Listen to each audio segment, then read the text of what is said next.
Hey everyone, it's Jack from WhatCulture.com and it's the fast count time. No, that's bollocks. What do? I need to think of these before. Jesus, I've got absolutely no idea. Right. Yo, it's your boy, Jack G. King. Here is the news, now hear me sing. Whoa. Fast cone! No.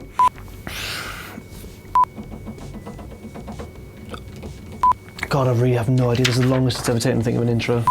Hey everyone, it's Jack from WhatCulture.com, back again with the fast count. Now, this week, I'll just do a fucking normal intro, I guess. Hey everyone, it's Jack from WhatCulture.com, and you are watching the fast count, your place for all the news and all the news. Jesus, every single one of these intros is f***ing shit. We'll go with that one. Just have that one in. First, let's start off with all of this week's WWE news. Now, you may have heard of a man called Kenneth Omega. He's big in Japan and is big in America now, and then in the UK and the West. His stock has risen immeasurably since that 6-star main event of Wrestle Kingdom 11 against Kazuchika Okada, which Kenny Omega lost. But you know, it's not all about winning, it's about doing flips and moves. No, but seriously, it was a really good match, and Omega is now rumoured to be jumping to WWE at some point. I think it's a massive work because Kenny loves to work the fans. But regardless, WWE recently mentioned him on a video and then have since edited the video so that the mention of Kenny has been taken out. In a video on WWE.com, Seth Rollins said that he hopes that Kenny Omega debuts at the Royal Rumble, but I don't think this can legally happen. Kenny Omega's contract, I believe, runs out 2 days after the Royal Rumble event itself, whereas last year AJ Styles, I don't think we'll see a similar situation because Styles' contract ran out before the Rumble, and then he signed a new one with WWE immediately after Wrestle Kingdom itself. Kenny has reportedly announced himself a free agent to various news sites. I don't know if that's true. This could again be a lie. Kenny Omega loves messing with fans, playing on expectations, and raising his own profile because of that. And it's really sound business strategy, especially in an era when, you know, kayfabe is effectively dead. It's sort of the new kayfabe. I don't think we'll see him in WWE this year, maybe not for a while, maybe not ever, but certainly not this year. Sorry to be a killjoy, happy Friday. If he comes out in the Rumble, what the f*** was that? Kenny Omega will not debut in the Royal Rumble, okay? Next, I'm sure you've heard this by now, Kurt Angle has been announced as the latest inductee into the Hall of Fame. Yeah, no one's got any issues with this, rightly deserved. Kurt Angle is, in my view, one of the best of all time. I'm sure a lot of you agree. He's one of the best all-rounders, I think, ever in wrestling history. Him and Macho Man, for me, are the two who combined charisma, in-ring ability, promo skills, the look that you need, everything you need. I think Macho Man and Kurt Angle are the two best all-rounders maybe ever. Maybe Austin as well. But Angle, man, he could do it in the ring, he could be funny, he could be frighteningly serious.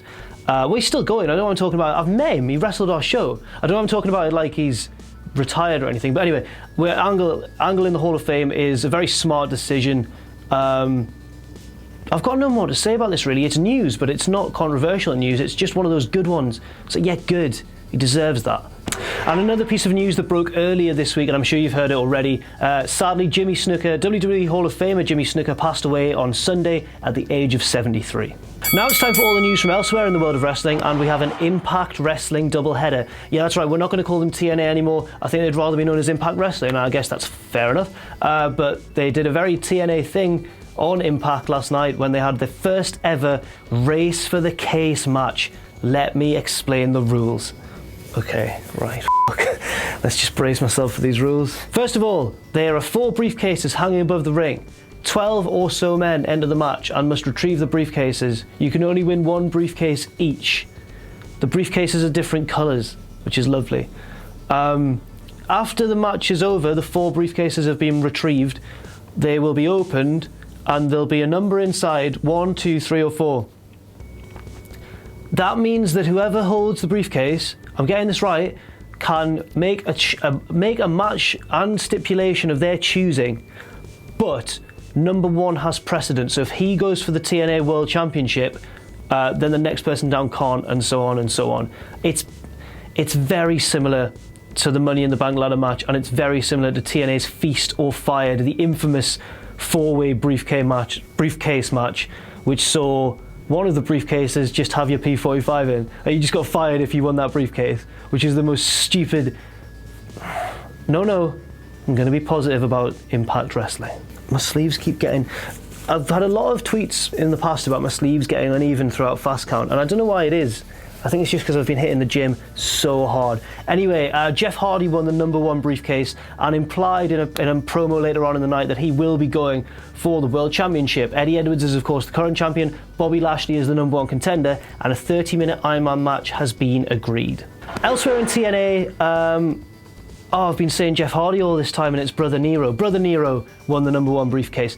Elsewhere in TNA, Drew Galloway is the new TNA Grand Champion.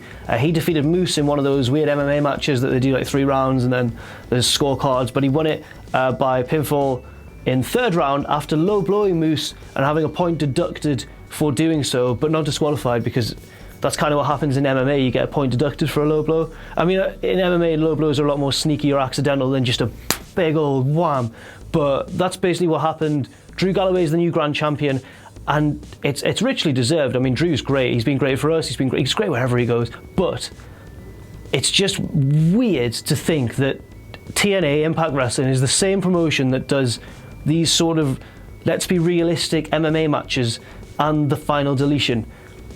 It makes no sense. Did I say elsewhere in TNA? Leave it, Phil. F it. F it. Oh yeah. Oh, this news. Thirdly, this news has been, man, this is some soap opera shit right now. Well, it's WWE news, but it took place outside of the WWE realm, and there was no other elsewhere news to report upon. So I've kind of snuck this one in here, snuck. Randy Orton was in a gym with his headphones on, as you do. It's a very important part of his job to keep in shape, as it is mine. And a fan approached him and asked for a photograph, but Randy had his headphones in and went, "Look mate, I've got my headphones in, I can't hear you." They fist bumped, and then Randy went back to his workout, and the fan posted, I don't know if you've seen this, a sort of sneaky picture that he took of Randy Orton from across the gym. It's like this far away, like Randy stood there like with a weight in his hand going, "What are you doing, mate?"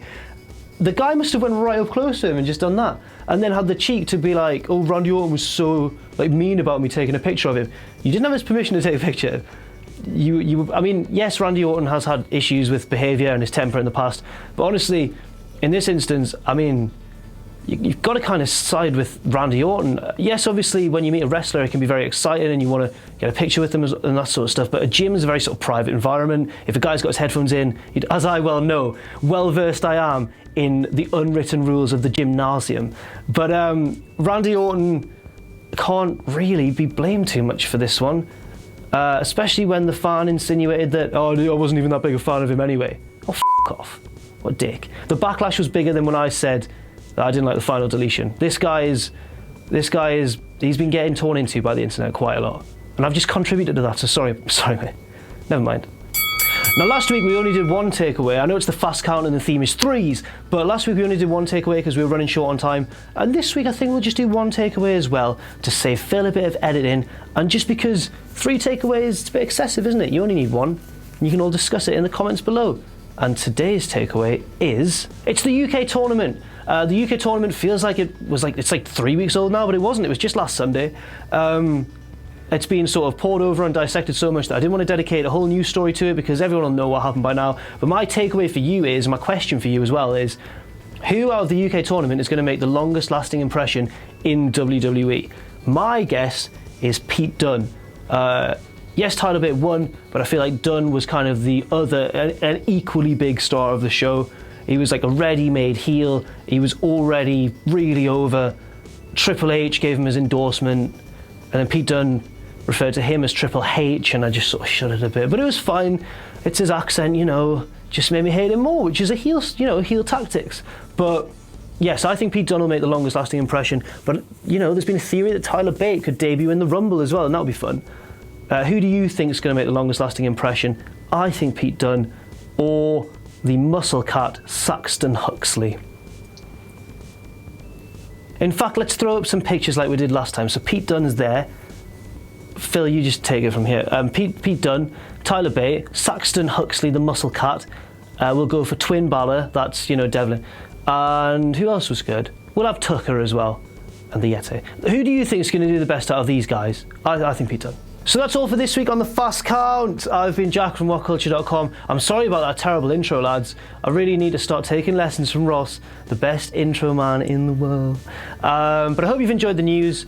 I've been Jack from WhatCulture.com. You can follow me on Twitter at Jack_the_jobber. You can follow Phil at ChambersPhilip. And I will see you soon. We're never going to stop doing magazines called wrestling. It's time for issue 4, the first magazine of 2017. And to celebrate, we're looking back on the wrestling year that was, including end-of-year awards for best and worst matches of 2016, best and worst wrestlers of 2016, best and worst feuds, and many more. Also, a gigantic career retrospective on AJ Styles, Dixie Carter's crimes against wrestling, and how WWE should have booked the road to WrestleMania 2016, written by this sexual Catherine Wheel. As ever, the magazine is available now to order at shop.whatculture.com. For the love of God, buy it.